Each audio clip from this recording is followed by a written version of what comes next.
E aí, pessoal, tudo bem com vocês? Beleza? Eu sou o professor Matheus Falcão, professor de História. Esse vídeo aqui é para minha galera do nono ano B, do Dom Bosco Premium.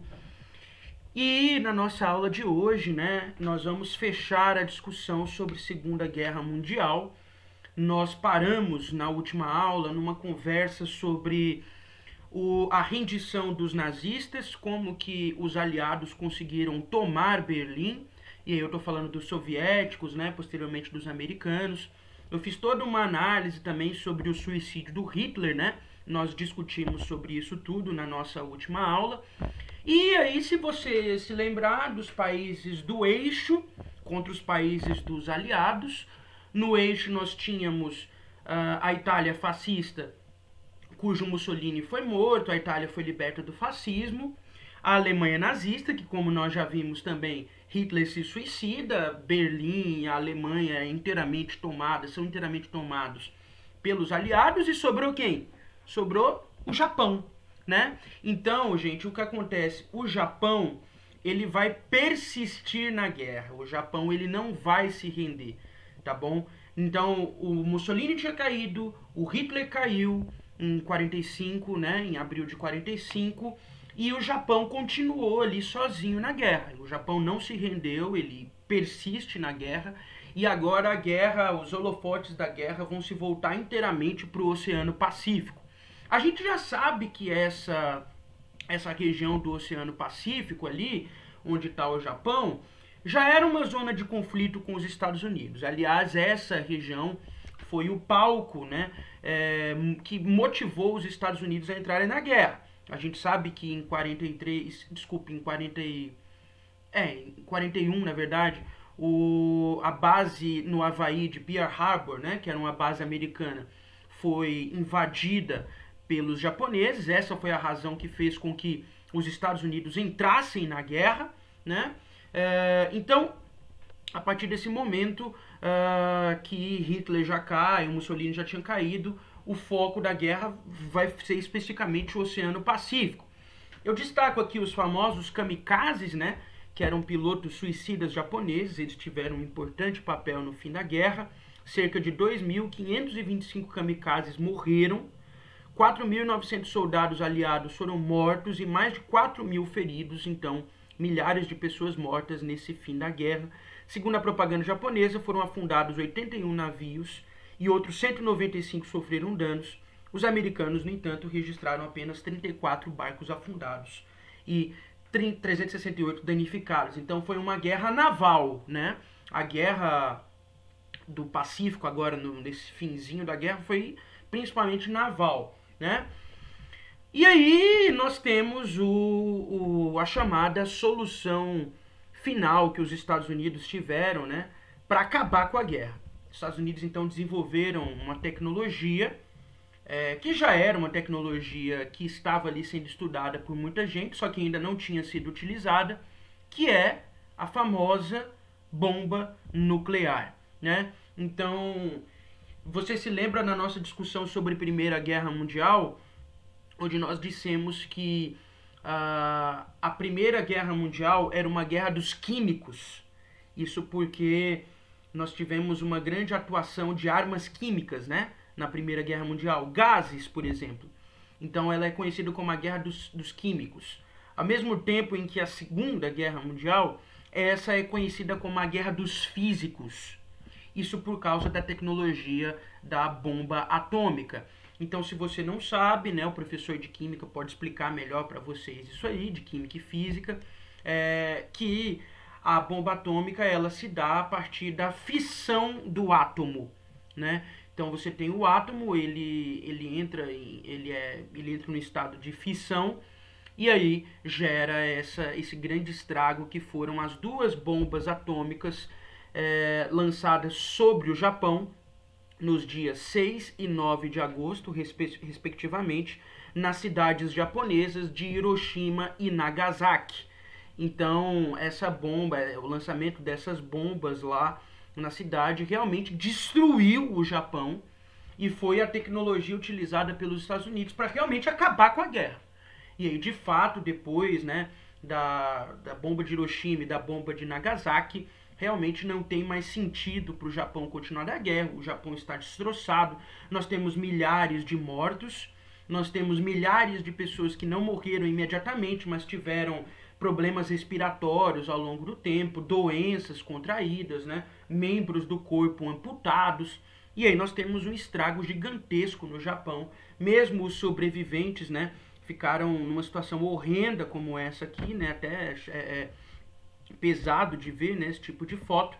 E aí nós temos isso como um grande estrago do fim da guerra. E de fato o Japão depois anuncia a rendição, não tem mais como continuar. E em agosto mesmo do Japão, de fato a guerra então acaba, tá? A partir do momento que o Japão se rende, a guerra de fato acaba, os aliados ganham a guerra, mas a troco de muitas mortes, né? Então, gente, nós temos como saldo da guerra, né, um sentimento semelhante ao que foi da Primeira Guerra Mundial, que é aquele sentimento de profunda descrença do ser humano em relação a ele mesmo. Quer dizer, nós estamos falando do acontecimento bélico, né, do acontecimento em termos de guerra, que mais matou na história da humanidade. Estima-se um número entre 50 e 60 milhões de mortos. Isso num período de 6 anos. De 6 anos que foi a Segunda Guerra Mundial. Mortes espalhadas pelo mundo inteiro, né? Então, nesse sentido, a guerra ela vai trazer uma certa ressaca existencial, digamos assim, para o ser humano, um sentimento de descrença, de niilismo mesmo com relação a si próprio. Quer dizer, olha só, então antes das guerras, da Primeira e da Segunda Guerra, porque elas estão ligadas, a sensação do ser humano era uma crença num progresso, era a crença numa melhoria, né? Quer dizer, nós estamos evoluindo, a tecnologia vai nos trazer as benesses, né? Enfim, da tecnologia, da vida em sociedade, né? Então, tinha-se essa perspectiva de que a tecnologia tinha vindo para o bem. O progresso estava vindo para o bem, né? Essa era a ideia. Mas, depois de um acontecimento tão horrendo, grotesco e que deixa milhões de mortes, que foi a Segunda Guerra Mundial, então o sentimento do ser humano com relação a si próprio vai mudar, né? Ele vai passar a enxergar a si mesmo num olhar de ceticismo, né? De descrença mesmo e de profunda tristeza, né? Eu destaco um poema para vocês procurarem, chamado Rosa de Hiroshima, de Vinícius de Moraes, né? Eu vou até colocar aqui para a gente ler juntos. Eu não coloquei aqui nos slides, mas vou colocar aqui para vocês. Esse poema depois ele foi gravado por um cantor brasileiro chamado Ney Matogrosso. Foi musicado, né? E ele cantou esse poema do Vinícius, tá? Aqui a Rosa de Hiroshima é um poema de 54 do Vinícius de Moraes, né? Portanto, 11 anos depois do fim da guerra. Ele escreveu: pensem nas crianças mudas telepáticas, pensem nas meninas cegas e inexatas, pensem nas mulheres rotas alteradas, pensem nas feridas como rosas cálidas. Mas ó, não se esqueçam da rosa de Hiroshima, a rosa hereditária, a rosa radioativa, estúpida e inválida, a rosa com cirrose, a anti-rosa atômica, sem cor, sem perfume, sem rosa, sem nada. Essa parte final aqui, quando ele diz que a rosa de Hiroshima não tem perfume, não tem nada, né? Então ele reforça justamente para esse sentimento que eu falei para vocês, da descrença que o ser humano vai ter em relação a si mesmo. Porque a rosa na poesia, como vocês já sabem, a flor, né, a rosa na poesia, tem esse ideal mesmo de encanto, de beleza, do perfume da rosa, né, da ideia mesmo do amor, né, enfim, desse sentimento de fraternidade que aproxima o ser humano, né, e de beleza e de amor mesmo. Mas aqui o Vinícius, quando fala da rosa de Hiroshima, ele está dizendo que essa rosa não tem perfume, não tem nada, né? Ela não inspira beleza, ela inspira o caos, o horror, né? A descrença do ser humano em relação a si próprio. Então é bem interessante, é bem simbólico esse poema do Vinícius de Moraes, tá bom? Bom, agora falar um pouquinho do Holocausto, né? Nós já discutimos um pouquinho a questão do Holocausto, né? Como saldo horrendo do nazismo. Nós estamos falando da morte de aproximadamente 6 milhões de judeus. Então o Holocausto, e aí quando a gente estava chegando ali ao final da guerra, nós destacamos um contexto chamado dentro do nazismo de solução final. Então, quando o Hitler e quando o grupo nazista percebe que a guerra está se aproximando do fim, e eles não têm mais tantas chances de ganhar a guerra, eles então intensificam a sua política de extermínio mesmo aos grupos perseguidos, como os judeus, os ciganos, os negros, os homossexuais, mas em maior número, claro, os judeus. Então nós estamos falando de uma política e uma logística de deportação dos judeus para vários campos de concentração e campos de extermínio que estavam em todo o território nazista. Então você tem campo de extermínio na França, campo de extermínio de concentração na Itália e principalmente aqui no leste europeu, sendo o mais conhecido de todos Auschwitz, né? O campo de concentração e de extermínio de Auschwitz. Eu chamo a atenção para o fato de que no território alemão, no território da Alemanha mesmo, nós não tínhamos campos de concentração nem de extermínio.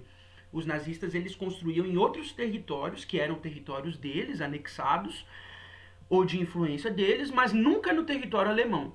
Isso porque na perspectiva e na visão nazista, o território alemão, esse espaço vital alemão do Terceiro Reich, por abrigar a raça ariana, que era a raça superior, né, na ideologia nazista, esse território era tão sagrado que não deveria ter nesse território nenhum campo de concentração e extermínio na perspectiva deles. Eu destaco então esse período que é esse momento que é chamado de a solução final, que é o momento que se intensificam as mortes nas câmaras de gás, né, nos campos de extermínio nazistas. E o grande nome para essa política e essa logística de deportação, né, de encaminhamento dos judeus para os campos de extermínio, eu destaco a função de Adolf Eichmann, né, que vocês até já disseram que estudaram, né, em filosofia. O Eichmann que foi analisado, né, pela Hannah Arendt no livro Eichmann em Jerusalém, que é aquela ideia da banalidade do mal. O Eichmann tem um filme, né, que destaca o julgamento do Eichmann, bem interessante, está na Netflix, é uma produção da Netflix, se vocês quiserem ver, chamam justamente A Solução Final, tá? Então aqui fotos de ciganos aguardando um transporte para o campo de extermínio, judeus em um campo de extermínio, né, então são fotos bem fortes. Os campos de concentração eram construídos pelos nazistas por todos os territórios ocupados, abrigavam prisioneiros de guerra e outros, abre aspas, criminosos, que poderiam ser submetidos a trabalhos forçados ou estarem aguardando transferência, né? E os campos de extermínio eram, então, os campos que como o nome já diz, né, os judeus e outros grupos perseguidos que eles chegavam eram, em sua maioria, imediatamente executados. Então, eram campos realmente que estavam nessa política da solução final. Né? A história de Anne Frank, que é bastante conhecida, né, a judia que foi perseguida, escreveu o diário, Crianças Anônimas aqui, e tem vários filmes, né? Eu até falei para vocês da imensidão de filmes sobre o nazismo, né? E sobre o período do Holocausto, né? Tem O Menino do Pijama Listrado, falei da Vida é Bela, um filme italiano, falei de um filme recente chamado Jojo Rabbit, que é interessante para a gente pensar na lógica do nazismo, né? De como que o nazismo influenciou a sociedade geral na Alemanha. Né, aqui mais trens que partiam lotados, né, corpos amontoados, todos desnutridos, né, e mortos aqui, fornos crematórios, né, então é realmente uma política que deixou um saldo, e é bem simbólica também a ideia do Holocausto e todos os horrores do Holocausto, porque a maneira como os judeus foram perseguidos e mortos foi bastante emblemática e cruel, né, de forma muito crua mesmo. Por isso que ela é tão simbólica, né, para o nosso imaginário. Que mais fotos do Holocausto, né, um triste capítulo da Segunda Guerra Mundial. Aqui a quantidade de mortos, né, como eu falei, estima-se entre 50 e 60 milhões de mortes. Depois eu vou passar esses slides para vocês, tá bom? Desdobramentos da Segunda Guerra Mundial, estupros em massa cometidos pelas tropas aliadas na Alemanha, e outros crimes de guerra. É interessante pensar na Segunda Guerra Mundial como uma quebra de paradigmas mesmo, né? Porque até o momento da Segunda Guerra Mundial, ainda, de certa forma, existia uma certa ética, um código de ética de guerra. Alguns limites, né, de guerra ainda eram cumpridos. Então, por exemplo, você pensar na Primeira Guerra Mundial, nas trincheiras da Primeira Guerra Mundial, houve uma cena onde soldados alemães cearam, né, dividiram a ceia de Natal junto com soldados franceses, né? Eles pararam a guerra, então havia ainda assim uma certa ética de guerra, um respeito pelo oponente, né? Até certo ponto, claro, mas ainda assim havia, né, uma certa ética de guerra a ser cumprida, a ser respeitada. Na Segunda Guerra Mundial isso vai por água abaixo. Né? Então, na Segunda Guerra Mundial, todas as noções, o respeito pelo oponente, né? Tudo isso vai ser quebrado. Então, por isso que a Segunda Guerra Mundial é um grande marco na história humana, porque as próprias noções, né, os paradigmas que a sociedade tinha construído ao longo de séculos foram totalmente abatidos. Né? Então, a Segunda Guerra Mundial deixa esse saldo aí. Aí você deve estar pensando, né, professor, como que foi a participação do Brasil na guerra, né? O Brasil participa da guerra? Participa, né? O Brasil tem uma força de soldados, manda soldados para a Segunda Guerra Mundial, né? Esse agrupamento de soldados que vão para a Europa batalhar, que vão para a Europa lutar, chama-se FEB, Força Expedicionária Brasileira, FEB. Foi enviada pelo Getúlio Vargas, e aí você deve estar pensando, professor, quem que o Getúlio Vargas apoiou? Porque eu estudei lá no capítulo de Era Vargas, que o Getúlio Vargas ele era um cara extremamente controverso, quer dizer, ele apoiava, admirava Adolf Hitler, Benito Mussolini, ele implantou no Brasil uma constituição que foi apelidada de Constituição da Polaca, isso porque ela tinha aspectos totalitários, ela fazia referência à Polônia nazista, né? Então, quem que o Getúlio Vargas apoia, né, na Segunda Guerra? Então, o Getúlio Vargas, ele flertava mesmo com os regimes totalitários, né, com o nazifascismo. Apesar disso, como eu já falei para vocês, os Estados Unidos tiveram aquela política chamada de PBV, Política da Boa Vizinhança, de seduzir os países latino-americanos, né, para o seu lado. E aí o Brasil teria diversas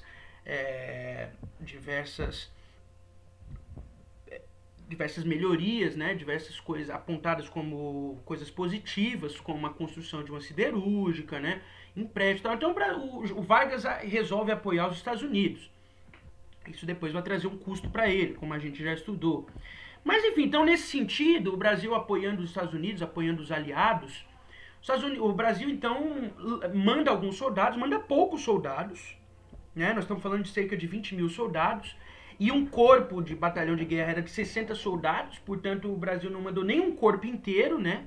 Que era de 60 mil, manda cerca de 20 mil soldados. Esses soldados vão para a Itália e ajudam ali naquele contexto de libertação da Itália do fascismo. E aí uma batalha bastante lembrada da participação brasileira é a Batalha de Monte Castelo, né? E a Força Expedicionária Brasileira vai à guerra, pracinhas, né? São chamados pracinhas que vão para a guerra. Eles não têm muito preparo de arma, de tática de guerra. Os pracinhas brasileiros que vão para lá. O símbolo da FEB é muito curioso, né? Uma cobra fumando. E isso foi porque na época o Brasil, se tinha no Brasil um ditado popular que dizia que era mais fácil uma cobra fumar do que o Brasil participar da guerra. E aí o Brasil, sempre sendo pioneiro na zoeira, né, e expoente da zoeira, coloca uma cobra fumando como seu símbolo, tá? Então, a participação do Brasil, ela aconteceu na Segunda Guerra, mas ela não é determinante, né? Não, tipo assim, se não fosse o Brasil, a guerra não teria tido esse fim. Não é bem por aí, né? Então o Brasil tem uma participação mais tímida, né? Bom, os desdobramentos da Segunda Guerra Mundial, divisão política da Alemanha. A Alemanha, ela é dividida politicamente entre os países vitoriosos da guerra. E eu tô falando da União Soviética, eu tô falando dos Estados Unidos, tô falando da França e da Inglaterra. Visão política da Coreia, a gente vai estudar isso depois. Enfraquecimento das potências da Europa Ocidental, porque a Europa está destruída, né? Isso é bem verdade. Então, o saldo da Segunda Guerra é uma destruição total nesse sentido. E eu destaco a criação da ONU, Organização das Nações Unidas, que existe até hoje. Você se lembra que depois da Primeira Guerra, os países tentaram criar, né, uma organização supranacional com a ideia de trazer paz para todo mundo, evitar uma guerra. Óbvio que não deu certo. Na época se chamava Liga das Nações, né, lá no Tratado de Versalhes. Mas agora a gente tem a ONU, que existe até hoje, então nesse sentido deu certo, né, na ideia de existir até hoje a ONU. Ela foi criada em 24 de outubro de 45, com 51 Estados-membros. A União Soviética, União das Repúblicas Socialistas Soviéticas do Iosif Stalin, torna-se uma superpotência. Isso vai trazer um desdobramento muito grande num contexto que a gente chama de Guerra Fria, que é o nosso próximo capítulo que nós vamos estudar. E também isso aqui é um outro capítulo que a gente vai estudar mais adiante, a descolonização afroasiática. Interessante pensar, né, já que nesse universo que vocês gostam dos quadrinhos, né, das HQs, dos super-heróis, né, a relação dos quadrinhos da Segunda Guerra Mundial. A Segunda Guerra Mundial mobilizou a indústria dos quadrinhos norte-americana e até hoje alguns heróis patrióticos estão em atividade. Aqui eu cito o Capitão América, que nitidamente é um esforço dos quadrinhos de reforçar esse espírito patriótico, né? A gente sabe que como que o entretenimento pode ser utilizado para um fim patriótico, político. Então o Capitão América ele surge nessa visão. E esse quadrinho aqui é bem interessante. É a edição 1 de março de 41, que é bem emblemática, que os Estados Unidos tinham acabado de entrar na guerra em 41. E aqui é o Capitão América dando um soco no Hitler, né? Então reforçando essa ideia do espírito patriótico, nacionalista, né, de como que os Estados Unidos, né, as estrelas americanas, as cores da bandeira americana, acabando aqui com Hitler, né. Bom, e um outro quadrinho bem interessante para a gente analisar é um quadrinho relacionado à Segunda Guerra, né, que é chamado de Maus. Esse quadrinho é do Art Spiegelman.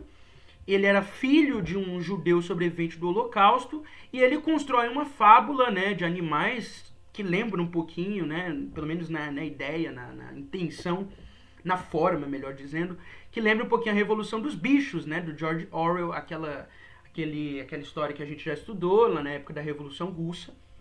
Então aqui nós temos um retrato do nazismo numa perspectiva de fábula, né, vivenciada por animais, também em quadrinhos.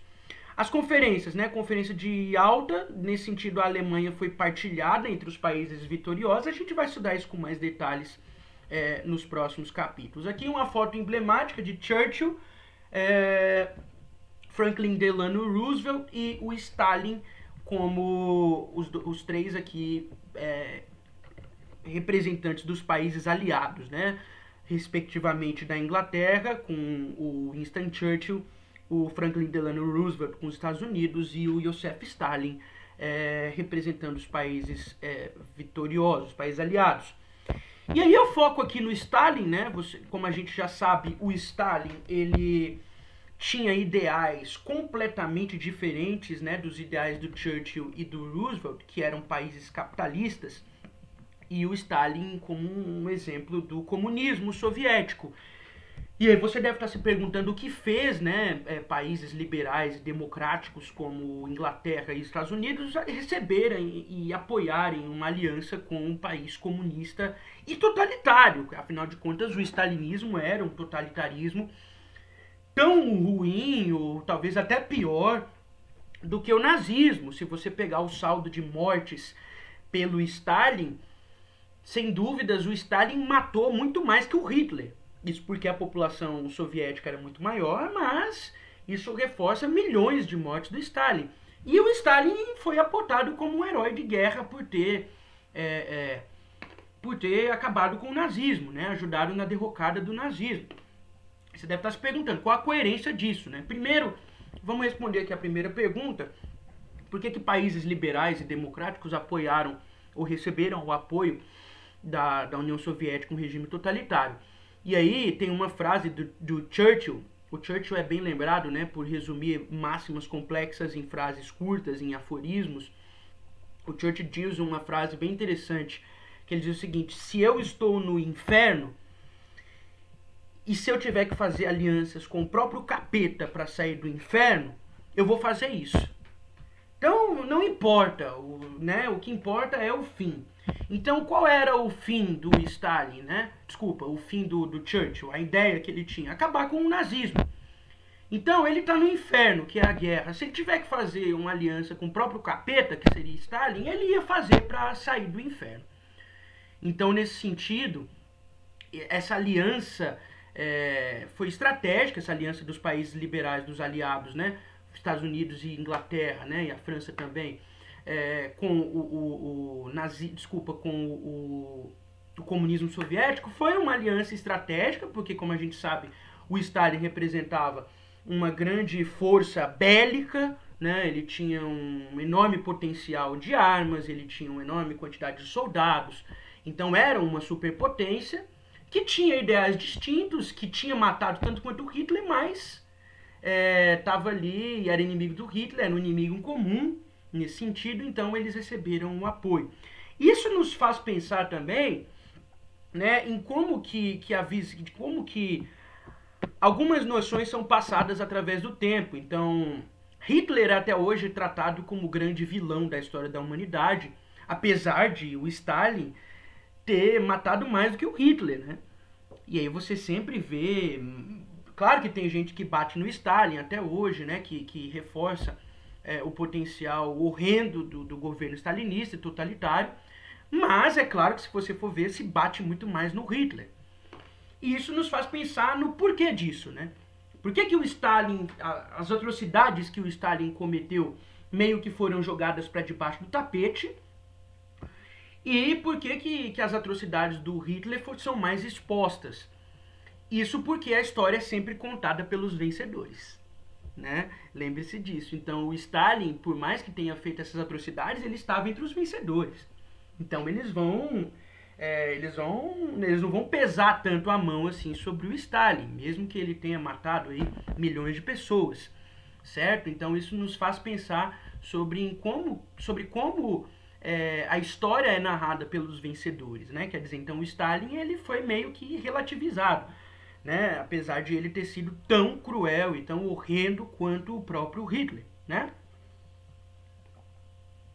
Mas essa foto aqui é interessante também para a gente pensar que depois da guerra, depois que o objetivo em comum que eles tinham, que era acabar com o Hitler, foi cumprido, então quando o nazismo finalmente acabou, essa aliança entre os países liberais e democráticos com o Stalin, né, totalitário, soviético, comunista, essa aliança ela foi programada e assim que é desfeita a guerra, essa aliança vai se desfazer e aí vão emergir essas duas potências aqui. O Churchill, né, a Inglaterra vai estar destroçada, por isso não vai ser uma potência, mas a potência dos Estados Unidos da América e da União das Repúblicas Socialistas Soviéticas, que vai gerar um outro contexto que é a Guerra Fria, que a gente vai estudar a partir das próximas aulas. Beleza? Espero que vocês tenham gostado, né? Essa foi nossa aulinha de fechamento da Segunda Guerra Mundial. Nos encontramos das próximas vezes, tá bom? Um abraço para vocês. Até mais.